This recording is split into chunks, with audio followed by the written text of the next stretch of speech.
শুভ দুপুর। চলে এলাম গরম গরম সাদা ভাত আর করেছি এই যে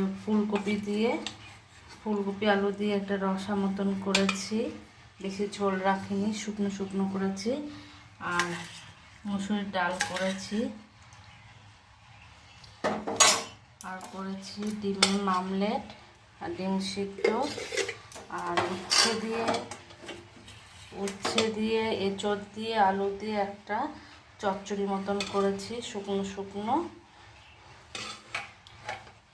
আর সজনের ডাঁটা আলু দিয়ে বেগুন দিয়ে একটা তরকারি মতন করেছি।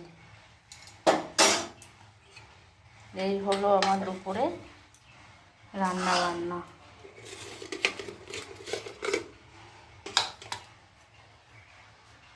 সবাই ভালো থেকো।